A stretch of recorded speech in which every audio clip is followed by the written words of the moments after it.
The winter of 1887 was like nothing anyone in the Arizona Territory had ever seen before. Most folks knew Arizona as a hot, dusty place where the sun baked everything dry. But that year, Mother Nature had different plans. The mountains got hit with snow like a white wall falling from the sky. In a small wagon train heading west toward California, a young woman named Elena Rodriguez clutched her 6-month-old baby girl closer to her chest. The baby, little Rosa, had been fussing all morning as the cold wind cut through their thin wagon cover.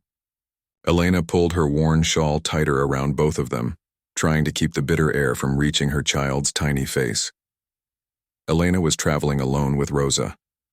Her husband had died from fever just 3 months after Rosa was born. With no family, left back home in Texas and no way to make a living on her own, Elena had sold everything she owned to join this wagon train.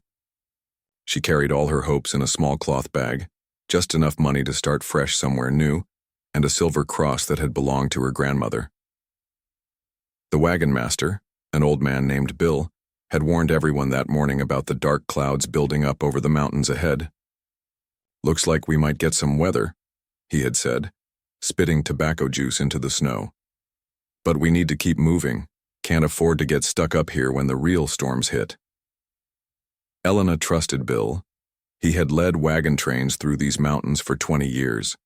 If he said they could make it through, then they could make it through. But as the day wore on, the wind got stronger and the snow got thicker. What started as gentle flakes floating down became a wall of white that you couldn't see through. The horses started having trouble. They would take a few steps, then stop and shake their heads, trying to clear the snow from their eyes. The wagon wheels kept getting stuck in the deep snow, and the men had to get out and push every few minutes. By afternoon, Elena couldn't see the wagon in front of them anymore. The snow was coming down so hard and fast that everything disappeared into a white fog.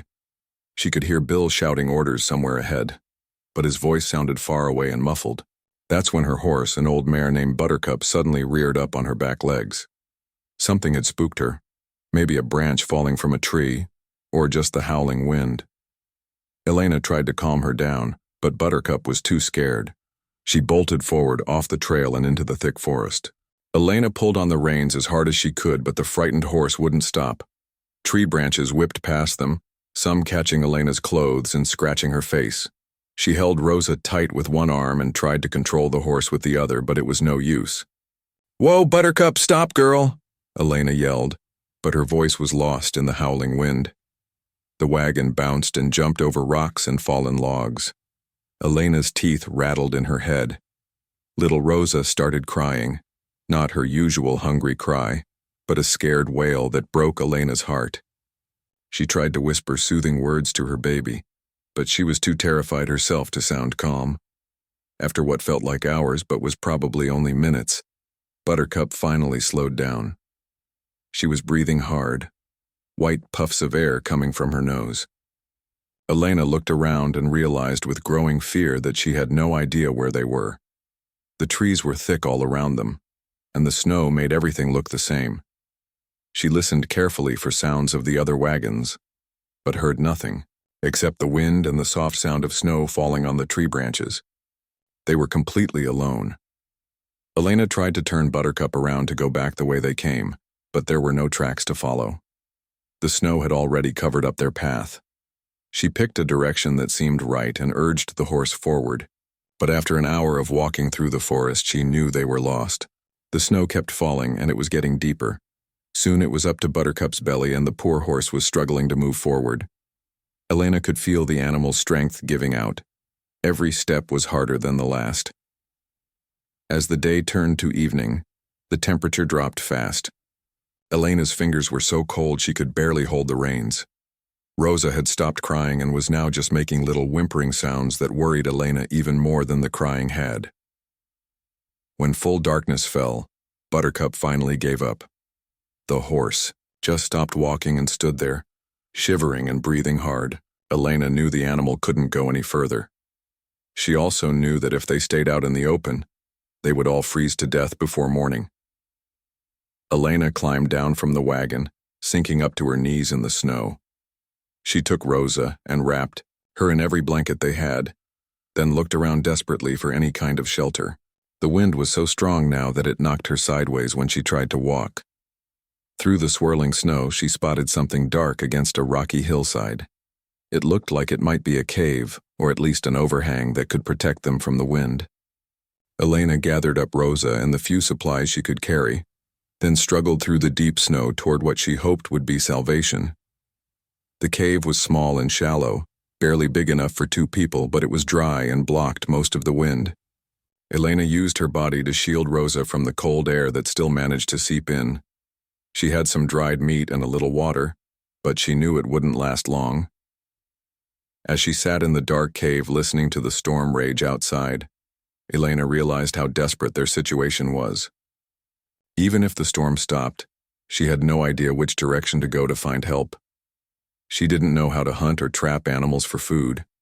She didn't know how to build a proper fire in the snow. But the worst part was thinking about Rosa. Her baby was so small, so helpless. Elena could keep herself alive for a few days maybe, but Rosa needed milk and warmth and clean clothes. The baby was already getting fussy from the cold, and Elena didn't have enough blankets to keep her properly warm. Elena held her daughter, close, and whispered prayers in Spanish, the same prayers her own mother had taught her when she was little. She promised God that if he would just save her baby, she would do anything. She would give up everything she had, everything she was, if Rosa could just live. Outside, the wind howled like a living thing, and the snow kept piling up. Elena could see it building up across the entrance to their little cave. Soon they would be completely buried. She thought about her husband Miguel and wished he was there with them. He would have known what to do. He had grown up in the mountains of Mexico and knew how to survive in the wilderness. But Miguel was gone, and Elena was on her own with a baby who depended on her for everything. As the night wore on, Elena felt herself getting weaker. The cold was seeping into her bones, making her sleepy in a way that she knew was dangerous. She had heard stories about people freezing to death, how they got tired and fell asleep and never woke up. She forced herself to stay awake by talking to Rosa, telling her stories about her father and her grandparents, about the warm house they would have in California, about all the things they would do together when Rosa got bigger. But with each hour that passed, it got harder to believe those stories herself. When dawn finally came, the storm was still raging. If anything, it seemed to be getting worse. Elena looked at her meager supplies and realized they might last 1 more day, maybe 2 if she was very careful. But Rosa was already getting sick from the cold. The baby's lips had a blue tinge that terrified Elena. She made a decision that went against every motherly instinct she had. She would have to leave Rosa in the cave where she was safe and try to find help. It was their only chance. Elena wrapped the baby in every warm thing they had and kissed her little forehead. "I'll be back, my sweet girl," she whispered in Spanish. "Mama will find help and come back for you." But as Elena stepped out into the howling blizzard, she knew in her heart that she might never see her daughter again. The snow was now so deep that she could barely walk, and the wind was so strong that she could hardly stay on her feet. Still, she had to try. Rosa deserved a chance at life, even if Elena didn't make it herself.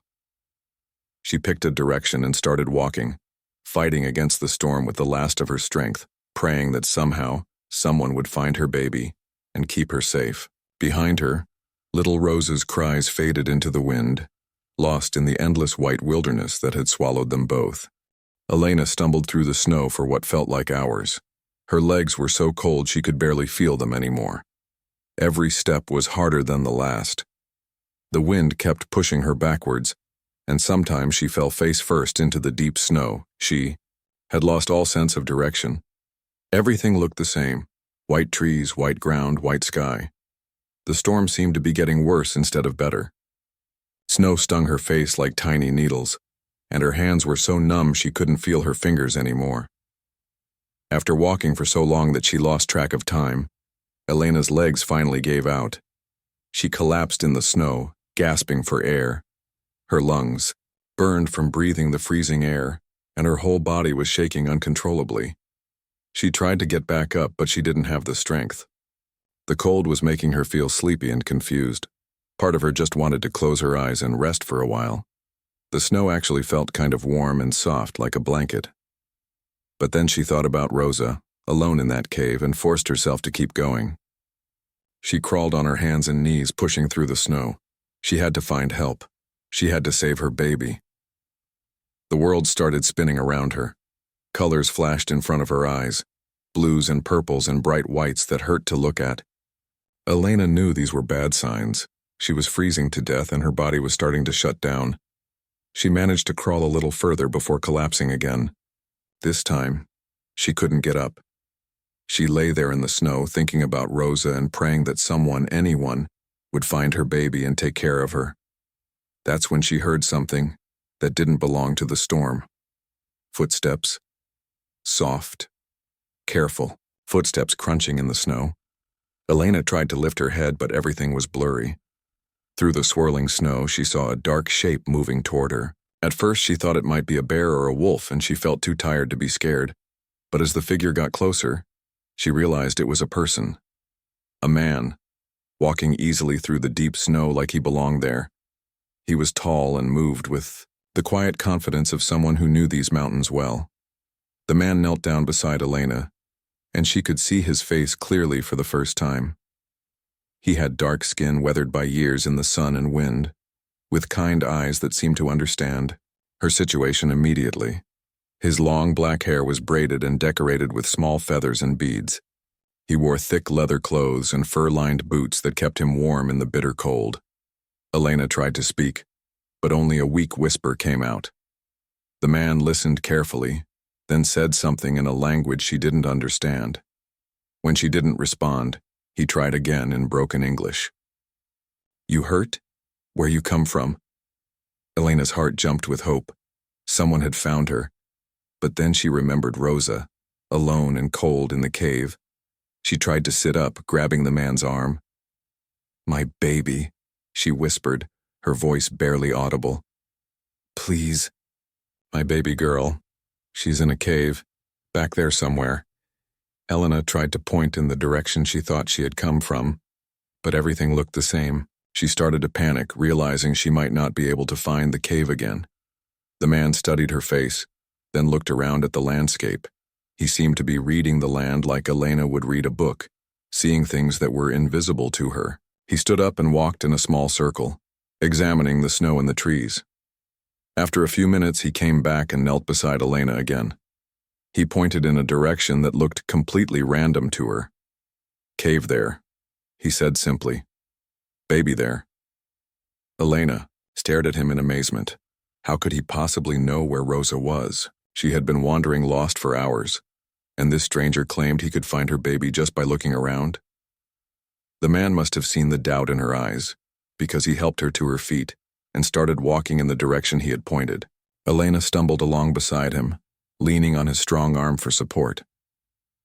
As they walked, Elena got a better look at her rescuer. Everything about him spoke of life in the wilderness. His clothes were made from animal skins that had been expertly tanned and sewn. He carried a bow and arrows and a knife in a leather sheath. But what impressed Elena most was how easily he moved through the snow that had nearly killed her. He seemed to know exactly where he was going. Every few minutes he would stop and examine something, a broken branch, the way the snow had drifted, around a rock, marks in the snow that Elena couldn't see. Then he would nod and continue in the same direction. After about 20 minutes of walking, Elena began to recognize some of the terrain. That fallen log looked familiar, and that cluster of pine trees. She thought she remembered passing them. Then amazingly, she saw the rocky hillside where she had taken shelter. The man had led them straight back to the cave, finding it easily in terrain where Elena had been hopelessly lost. They could hear Rosa crying before they reached the cave entrance. The sound filled Elena with relief and terror at the same time. Relief because her baby was still alive, but terror because the crying sounded weak and different than before. The man helped Elena to the cave entrance. Rosa was where Elena had left her, wrapped in blankets, but the baby was clearly in distress. Her little face was red from crying, and her lips still had that frightening blue tinge. Elena collapsed beside her daughter, pulling the baby into her arms. Rosa felt cold even through all the blankets.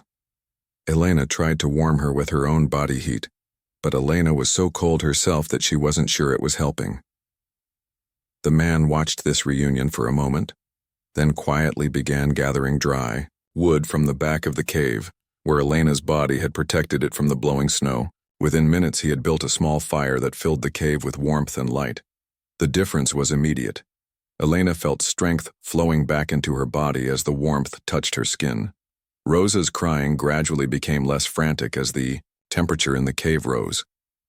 The man reached into a leather bag he carried and pulled out some dried meat and what looked like a mixture of nuts and berries. He offered them to Elena, gesturing for her to eat. Elena was so grateful she started to cry. "Thank you," she whispered.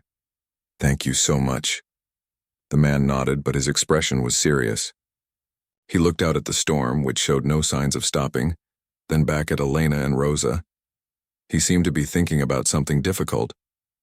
He spoke in his own language for a while, as if talking to himself. Then he looked directly at Elena and tried to communicate something important. "Storm bad," he said in his limited English. "Many days. You..." He paused, searching for the right words. "You no live here. Baby no live." Elena understood what he was trying to tell her. Even with the fire and the food, they couldn't survive a storm that might last for days. Rosa was already sick from the cold, and Elena was too weak to take care of either of them properly. The man seemed to make a decision. He stood up and pointed to himself. "I take you. My people help." Elena felt a moment of fear. She had heard stories about Native American tribes, and not all of them were good stories. But looking at this man who had found her when she was dying, who had built her a fire and shared his food, she felt only gratitude. More importantly, she realized she didn't have a choice. If she and Rosa stayed in this cave, they would die. This stranger was offering them their only chance at survival. "Will you help my baby?" Elena asked, holding Rosa closer. The man looked at the small bundle in her arms, and something changed in his expression. It became softer, more protective. He reached out one finger and gently touched Rosa's tiny hand. The baby stopped crying and looked up at him with wide, curious eyes. For just a moment, despite everything that was wrong, Rosa smiled. The man smiled back, and Elena saw something in his face that told her everything she needed to know. This was a man who understood what it meant to protect the innocent. This was someone who would keep them safe. "Yes," he said simply. "I help, baby. I help you."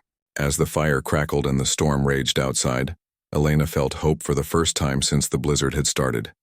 She didn't know what lay ahead, but she knew that this mysterious man had saved their lives. She whispered a prayer of thanks, holding Rosa close as they prepared to leave their tiny cave and trust their lives to a stranger who had appeared like an angel in the storm. The man who told Elena his name was Running Wolf waited for the worst of the storm to pass before they started their journey. He used the time to make Elena and Rosa as warm and comfortable as possible, feeding the fire and sharing more of his food. Elena learned that Running Wolf was Apache, and that he had been hunting in these mountains when the storm hit. He had taken shelter in a grove of thick pine trees not far from their cave, waiting out the weather like any sensible person would do.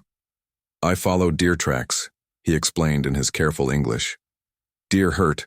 I track 3 days, but storm come. Then I hear you walking in snow." Elena was amazed that he had heard her from so far away. Running Wolf just smiled and tapped his ear. "Mountain teach you listen," he said. As they waited, Elena felt herself getting weaker instead of stronger. The warmth of the fire had helped at first, but now she realized that her body had been damaged by the cold in ways that wouldn't heal quickly. Her fingers and toes were white and numb, and she felt dizzy whenever she tried to stand up. Worse, she had started coughing, and each cough sent sharp pains through her chest. Running Wolf watched her with growing concern, especially when she began coughing up small spots of blood. Rosa was doing better in the warmth, but Elena could see that her baby was still not completely well. The little girl was quieter than usual, and her breathing sometimes sounded raspy. On the morning of the 3rd day, the wind finally died down and the snow stopped falling. Running Wolf went outside to check the conditions, then came back and began preparing for the journey to his village. But when Elena tried to stand up, her legs buckled under her. She fell back down, gasping for breath. The effort of just trying to get up had exhausted her completely. Running Wolf knelt beside her, his face grave. He had seen enough death to recognize the signs. Elena was dying, and they both knew it. "How far?" Elena whispered. "How far to your people?" Running Wolf looked uncomfortable. 2 days' walk, maybe 3 in deep snow. Elena closed her eyes. She knew she couldn't make that journey. She would collapse before they got halfway there, and then they would all be trapped in the wilderness again. But Rosa still had a chance. Rosa could survive the trip if someone carried her, someone strong enough to make it through the snow, someone who knew these mountains. Elena looked up at Running Wolf with tears in her eyes. "Will you take her?" she asked, pulling Rosa closer to her chest. "Will you take my baby to safety?" Running Wolf stared at her for a long moment. He understood what she was asking. She wanted him to take Rosa and leave Elena behind to die alone. "No," he said firmly. "We all go together. I carry you." Elena shook her head.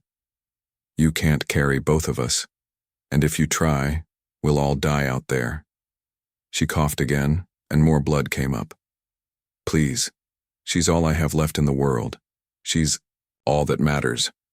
Running Wolf looked at little Rosa, who was watching them both with solemn eyes, as if she understood that something important was happening. Elena reached under her shirt and pulled out the silver cross that had belonged to her grandmother. It was the only thing of value she had left, the only treasure from her old life. "Take this," she said, pressing it into Running Wolf's hand. "It was my grandmother's, and her grandmother's before that. If Rosa grows up and asks about her family, you can tell her about this cross. Tell her that her mother's people were good people who loved God."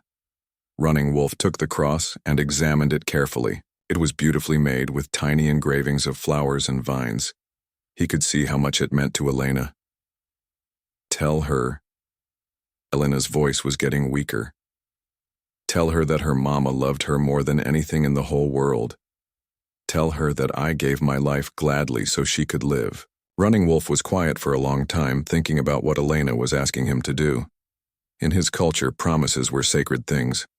Once you gave your word, it became part of who you were. You would die before you broke a promise. But this was a promise unlike any he had ever been asked to make. Elena wanted him to take her child and raise her as his own. She wanted him to become Rosa's father and protect her for the rest of his life. Running Wolf looked at Rosa again. The baby had fallen asleep in her mother's arms, her tiny chest rising and falling peacefully. She was so small, so helpless. Without protection, she would die within hours. Elena saw him watching Rosa and pressed her advantage.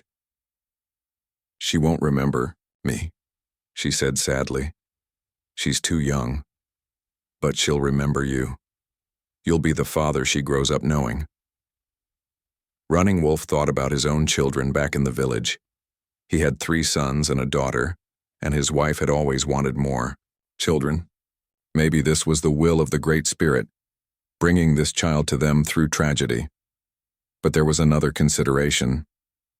Rosa was white, and these were dangerous times for his people.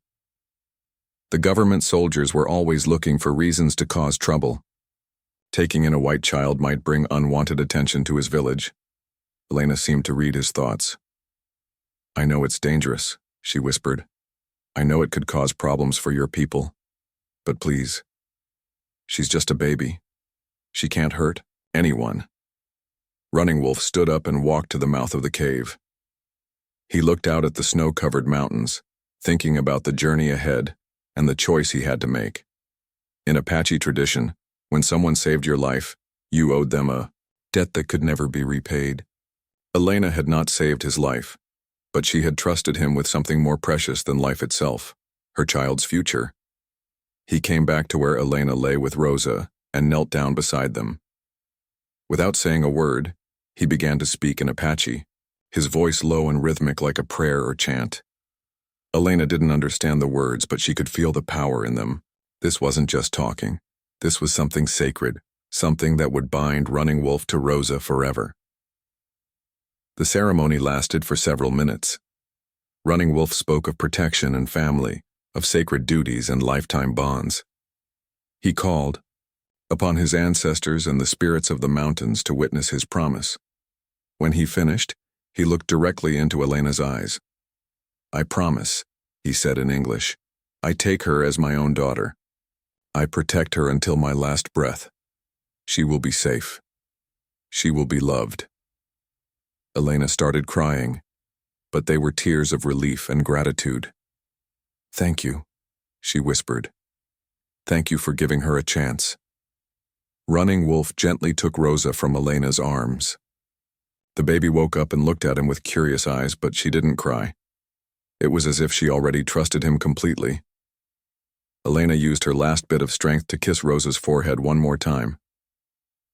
"Be strong, my little girl," she whispered in Spanish. "Be brave and kind, and remember that you are loved." As the sun set on that third day, Elena passed away peacefully, knowing that Rosa would be safe. Running Wolf sat with her body through the night, keeping watch and praying for her soul according to Apache custom.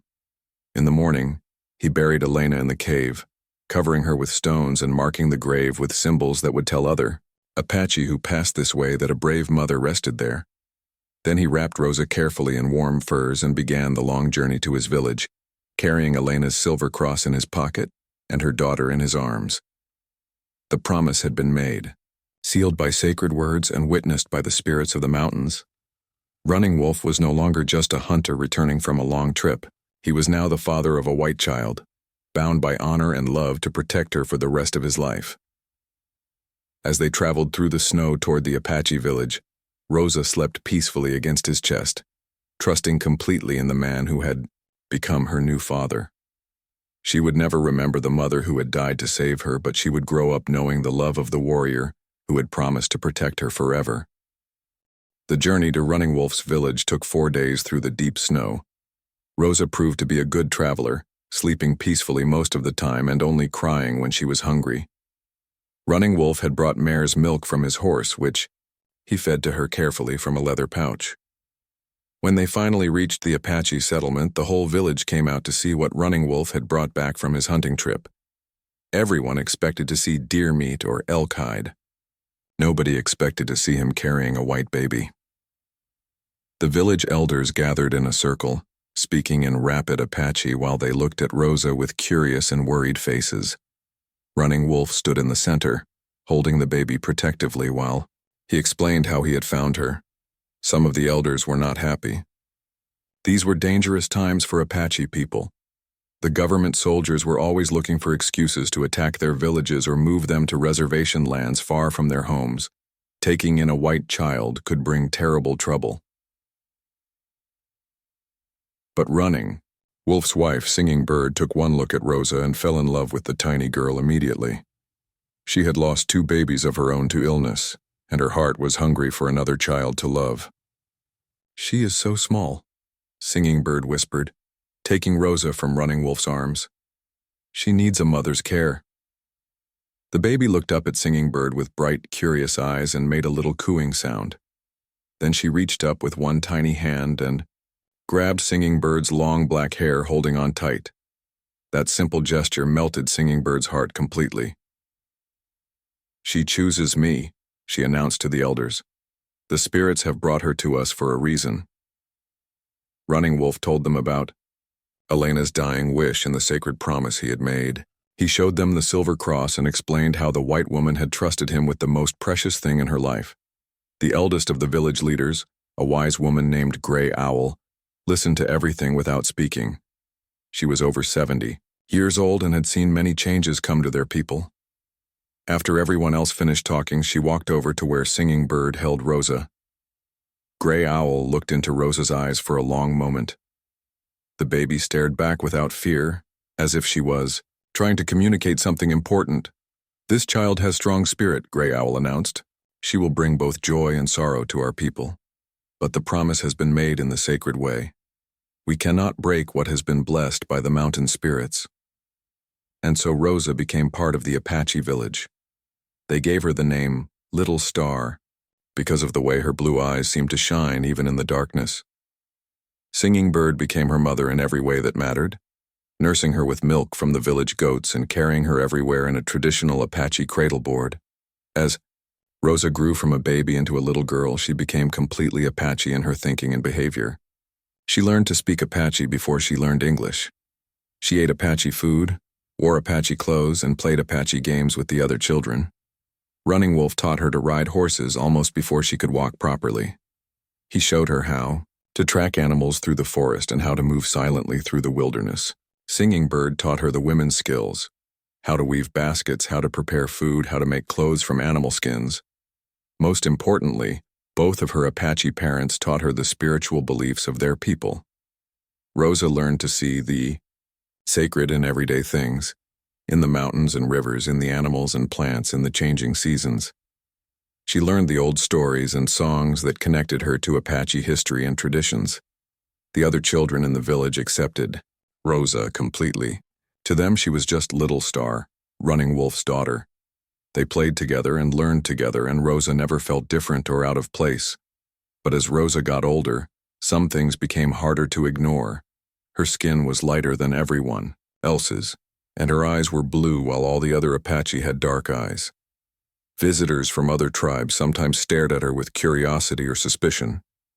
When Rosa was about 6 years old, a group of Apache from another village came to trade horses. One of the men saw Rosa playing with the other children and asked Running Wolf why he had a white child in his family. Running Wolf told the story of finding Rosa in the mountains, but the visiting Apache was not impressed. "White people bring nothing but trouble," he said angrily. "Their soldiers kill our people and steal our land. Why do you protect one of them?" "She is not one of them," Running Wolf replied firmly. "She is one of us. She is my daughter." But the criticism worried Running Wolf and Singing Bird. They began to realize that Rosa would face challenges as she got older. Some Apache from other tribes might never accept her. And what would happen if white soldiers or settlers discovered she was living with them? Despite these worries, Rosa's childhood was mostly happy. She loved her Apache family and felt completely at home in their village. She was especially close to Running Wolf, who had become her hero and teacher. Running Wolf never told Rosa the full story of how he found her. He said that her birth parents had died in a storm and that the spirits had led him to her. Rosa accepted this explanation without question. Running Wolf and Singing Bird were her parents as far as she was concerned. When Rosa was 8 years old, everything changed. A group of soldiers from the nearest fort came to the village, claiming they were looking for stolen horses. But Rosa could see in their faces that they were really looking for any excuse to cause trouble. The soldiers searched the village roughly, going through people's belongings and questioning everyone aggressively. They seemed especially interested in counting how many weapons the Apache had and how many warriors lived there. Rosa was playing with some other children near the edge of the village when one of the soldiers spotted her. He stopped dead in his tracks, staring at her blue eyes and light hair. "Hey, Captain," the soldier called to his leader. "Come look at this." The captain rode over and dismounted from his horse. He studied Rosa's face carefully, then grabbed her chin and forced her to look up at him. "What's your name, little girl?" he asked in English. Rosa didn't answer. She had learned some English from Running Wolf, but she was scared and confused. She tried to run away, but the soldier caught her arm. "She's white," the captain said to his men. "What's a white child doing in an Apache village?" Running Wolf appeared at Rosa's side immediately, pulling her away from the soldier.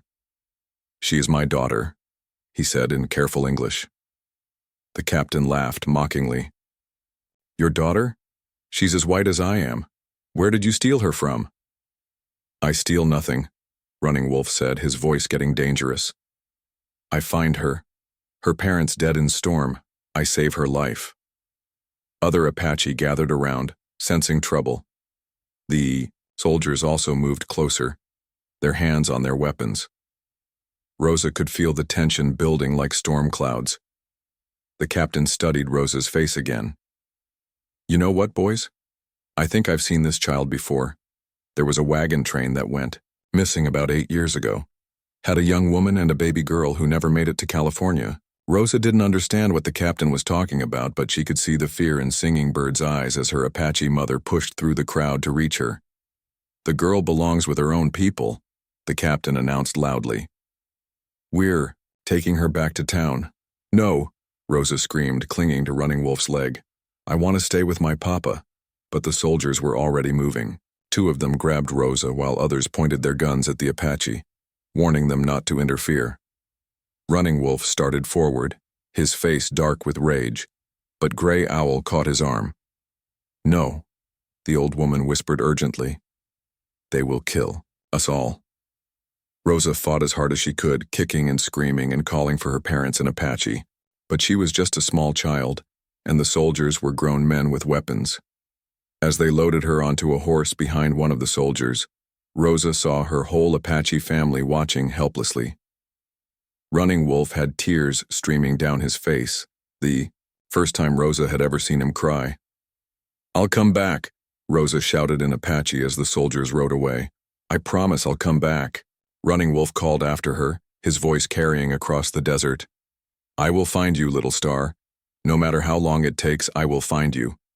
But as the village disappeared behind them, Rosa began to realize that she might never see her Apache family again. The soldiers were taking her to a world she didn't know, away from everyone and everything she loved. She pressed her hand against the small medicine pouch that Singing Bird had made for her, which she wore around her neck. Inside was a tiny piece of turquoise in one of her baby teeth. It was all she had left of her Apache life. As they rode toward the town, Rosa made a silent promise of her own. Someday, somehow, she would find her way back to Running Wolf and Singing Bird.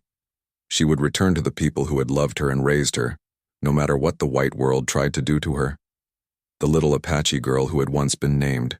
Rosa was about to discover just how difficult it would be to live between two worlds, belonging fully to neither, but carrying both in her heart forever. The soldiers took Rosa to a government boarding school 3 days' ride from the Apache village. The Riverside Indian School was a large gray building surrounded by high walls, designed to civilize Native American children by forcing them to abandon their tribal ways. When Rosa arrived, they cut off her long black hair that Singing Bird had braided with such care. They took away her Apache clothes and dressed her in a stiff uniform that scratched her skin. They even took away her precious medicine pouch, the last connection to her Apache mother. "Your name is not Little Star anymore," the head teacher, Mrs. Patterson, told her sternly. "Your real name is Rosa Martinez. You must forget that Apache nonsense and learn to be a proper young lady." But Rosa refused to forget. At night, when the teachers weren't watching, she would whisper Apache songs to herself under the covers. She practiced the tracking skills Running Wolf had taught her, studying the birds and insects around the school grounds. The teachers punished her harshly for speaking Apache. They made her stand in corners for hours, washed her mouth with soap, and sometimes locked her in a dark closet. But Rosa was stubborn. She had inherited her birth mother's determination and her Apache father's strong spirit. "I am Little Star," she would whisper to herself when the punishments were worst. "I am Running Wolf's daughter." The school tried to teach Rosa that Apache ways were backward and shameful. They told her that Native Americans were savage people who needed to be saved from their own ignorance.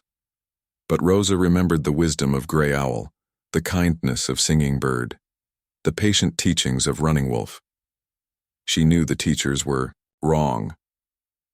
As Rosa grew into a teenager, she became more rebellious instead of more obedient. She refused to say that Apache culture was bad. She wouldn't participate in activities that mocked Native traditions. When other students were broken down by the school's harsh methods, Rosa stayed strong. Her defiance earned her a reputation as a troublemaker. The teachers gave up trying to reform her and focused their attention on students who seemed more willing to abandon their heritage. But Rosa was learning valuable skills, even from teachers who despised her spirit. She became fluent in reading and writing English. She learned about white American history and government. Most importantly, she learned how to move in the white world without losing her Apache heart. When Rosa turned 16, she was assigned to work in the school's kitchen. The cook, An elderly Mexican woman named Carmen took pity on the angry young girl. "You have fire in your eyes, mija," Carmen said kindly. "But fire can warm a home or burn it down. You must choose how to use your flame." Carmen had heard Rosa speaking Spanish to herself sometimes, remembering words her birth mother had taught her as a baby. She began teaching Rosa more Spanish, and gradually, Rosa opened up about her Apache family. "They are still out there," Rosa told Carmen one evening, as they cleaned dishes. "My papa promised he would find me. I know he's been looking." Carmen smiled sadly. 8 years is a long time, child. People move on. Maybe he has new children to care for." But Rosa shook her head firmly. "You don't understand Apache promises. When Running Wolf gave his word to my dying mother, it became sacred. He will never stop looking for me." Rosa's chance for escape came just before her 18th birthday. A delivery wagon came to the school carrying supplies, and Rosa convinced the driver to let her hide in the back. She had been planning this escape for months, saving small portions of food and studying maps of the territory. The wagon took her halfway to Apache country before the driver discovered her. He was angry at first, but Rosa convinced him that she was old enough to make her own choices. He left her at a trading post with directions to the nearest Apache reservation. The journey to find Running Wolf took Rosa almost 2 months. She had to walk most of the way, working odd jobs for food and shelter. Many people were suspicious of a young woman traveling alone, but Rosa had learned to be cautious and resourceful. The Apache reservation was nothing like the free village where Rosa had grown up. It was a sad, dusty place surrounded by government buildings and guarded by soldiers. The Apache people there looked defeated, their spirits broken by years of confinement. Rosa asked everyone she met about Running Wolf and Singing Bird, but many people were afraid to talk to her. Her white appearance made them suspicious, and some thought she might be a government spy. Finally, an old woman recognized Rosa's description of her Apache family. "Running Wolf is here," she said quietly, "but he is not the same man he was. The years have been hard for him." The old woman led Rosa to a small adobe house at the edge of the reservation. Rosa's heart was pounding as she approached the door. What if Running Wolf didn't recognize her? What if he had forgotten about her? When the door opened, Rosa saw a man who looked much older than the strong warrior she remembered. Running Wolf's hair was now streaked with gray, and his face was lined with worry and sadness, but his eyes were the same, kind, intelligent, and strong. For a moment, neither of them moved.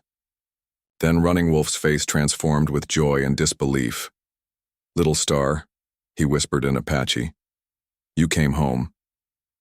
Rosa threw herself into his arms, and they both cried like children. 8 years of separation, pain, and longing poured out in that embrace. Singing Bird came running from the back of the house, alerted by the sound of her husband's emotional voice. When she saw Rosa, she let out a cry of pure happiness and joined the reunion. "We never stopped looking," Running Wolf told Rosa as they sat together in his small home. "Every day I asked the spirits to bring you back to us. But the government people said you belonged with white families. They said we would never see you again." Rosa told them about her years at the boarding school, about the attempts to make her forget her Apache upbringing, about her determination to find her way home. Running Wolf listened with pride and anger, pride at her strength, anger at what had been done to her. "I never forgot who I was," Rosa assured him. "I am still Little Star, daughter of Running Wolf and Singing Bird." But as they talked through the night, Rosa began to understand how much everything had changed. The free Apache life she remembered was gone forever. Her people were now confined to reservations, dependent on government supplies, forbidden to practice many of their traditional ways. Running Wolf himself had changed too. The confident warrior who had rescued her from the mountains was now a man worn down by defeat and loss. Several of his friends had died fighting the soldiers. His own sons had been taken to boarding schools just like Rosa had been. "I failed. Your birth mother," Running Wolf said sadly. "I promised to protect you, but I could not keep you safe." Rosa took his weathered hands in hers. "Papa, you did not fail," she said firmly. You kept me alive. You gave me strength. Everything I am comes from what you and Mama taught me. Over the following weeks, Rosa helped her Apache parents adjust to their new reality on the reservation. She used her education to deal with government officials, translating documents and helping other Apache families navigate the confusing bureaucracy. Rosa discovered that her unique position, educated, in white schools but raised with Apache values, made her valuable as a bridge between the two cultures. She became an advocate for her people, fighting for better conditions on the reservation and trying to preserve Apache traditions that the government wanted to eliminate. She never married, dedicating her life instead to serving her Apache community. She taught Apache children their own language and history in secret, keeping the culture alive despite government prohibitions. Running Wolf lived to be nearly 80 years old, long enough to see Rosa become a respected leader among their people. Before he died, he called her to his bedside for one final conversation. "I want to tell you about your birth mother," he said, pulling out a small bundle wrapped in soft leather. Inside was Elena's silver cross, carefully preserved all these years. Rosa had never seen it before. Running Wolf had kept it safe, waiting for the right moment to share this last piece of her origin story. Running Wolf told Rosa everything. About finding Elena dying in the snow, about the promise he had made, about Elena's final words of love for her daughter. He told her about the courage of the young woman who had given up her life so that Rosa could live. "She was brave, like you," Running Wolf said. "She had the same strong spirit. You carry her love and my promise in your heart." Rosa held the silver cross, feeling connected for the first time to the mother she had never known. She understood now that she was the product of two kinds of love, Elena's sacrificial devotion and Running Wolf's faithful protection. When Running Wolf died peacefully, in his sleep that winter, Rosa buried him according to Apache custom, with his weapons and personal belongings. She spoke the old prayers over his grave, thanking the spirits for the man who had kept his sacred promise. Rosa lived to be 91 years old, becoming a legendary figure among the Apache people. She helped preserve their language and traditions through the difficult years of forced assimilation. She never forgot the lessons Running Wolf and Singing Bird had taught her about strength, honor, and the importance of keeping promises. When Rosa died in 1954, she was buried wearing Elena's silver cross.